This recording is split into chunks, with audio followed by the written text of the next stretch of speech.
तारीख 12 मार्च 2023 प्रधानमंत्री नरेंद्र मोदी कर्नाटक में आईआईटी धारवाड़ के नए कैंपस के उद्घाटन के लिए गए थे। प्रधानमंत्री मोदी की यात्रा 110 मिनट की थी। कर्नाटक सरकार ने दौरे पर खर्च कर दिए मात्र 9,49,40,270 रुपए, यानी कि 8,63,000 रुपए प्रति मिनट के हिसाब से देश सेवा हुई। हिसाब लगाइए, आखिर किस तरह से सरकारी पैसों को बहाया जा रहा है, कैसे सरकारी पैसे के बल पर चुनावी माहौल बनाया जा रहा है। क्या ये सत्ता और ताकत का दुरुपयोग नहीं है? खर्चों को छुपाने के लिए पार्टी प्रचार के साथ आधिकारिक कार्यक्रमों को जोड़ देना प्रधानमंत्री कार्यालय के लिए चुनाव के समय का एक तरीका बन गया है। धारवाड़ में 9,49,00,000 रुपए का भार कर्नाटक सरकार, दक्षिण पश्चिमी रेलवे और Hubli Dharwad smart city project limited वहन कर रहा है।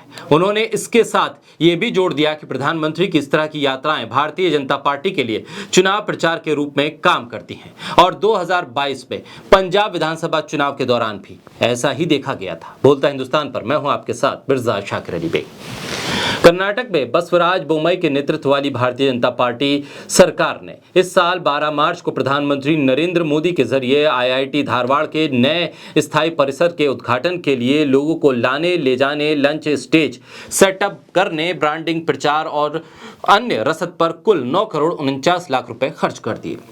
धारवाड़ में एक भारतीय प्रौद्योगिकी संस्थान परिसर की आधारशिला रखने के अलावा प्रधानमंत्री मोदी ने आगामी विधानसभा चुनाव की घोषणा से कुछ दिन पहले पूरे कर्नाटक में कई विकास परियोजनाओं की घोषणा की। इस समारोह में 2 लाख से ज्यादा लोगों ने हिस्सा लिया। इसमें से अधिकांश को भोजन और परिवहन सुविधाएं दी गईं।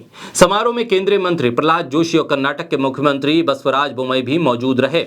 जनता दल सेक्युलर के नेता गुरुराज के जरिए आरटीआई दायर की गई और इसके जवाब में जो जानकारी सामने आई है उसमें हुबली धारवाड़ जिला प्रशासन ने बताया है कि केएसआरटीसी बसों से लोगों को कार्यक्रम स्थल तक लाने और ले जाने के लिए 2,83,00,000 रुपए खर्च किए गए, जबकि दोपहर के भोजन पर 86 लाख रुपए खर्च हुए। साउंड, एलईडी लाइटिंग और सीसीटीवी लगाने पर 40 लाख रुपए खर्च किए गए और लगभग 4,68,00,000 रुपए एक जर्मन टेंट मंच और एक ग्रीन रूम और बैरिकेड्स लगाने पर खर्च किए गए। आयोजन की ब्रांडिंग पर अलग से 61 लाख रुपए खर्च किए गए। ऐसे समय में ये जानकारी महत्वपूर्ण हो जाती है जब प्रधानमंत्री दक्षिणी राज्यों का दौरा कर रहे हैं, जहां कभी वो कर्नाटक के बादीपुर वन्य जीव अभयारण्य और आसपास के मुदुमलाई टाइगर रिजर्व के दौरे पर हैं, तो हैदराबाद में उनकी प्रचार रैलियां हो रही हैं और तमिलनाडु में वो नई ट्रेनों और चेन्नई में हवाई अड्डों का उद्घाटन कर रहे हैं।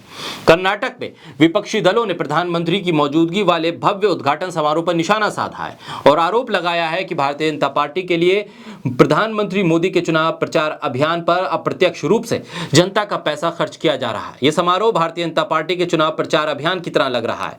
क्या ये जनता के पैसों और सत्ता का खुल्लम खुल्ला दुरुपयोग नहीं है?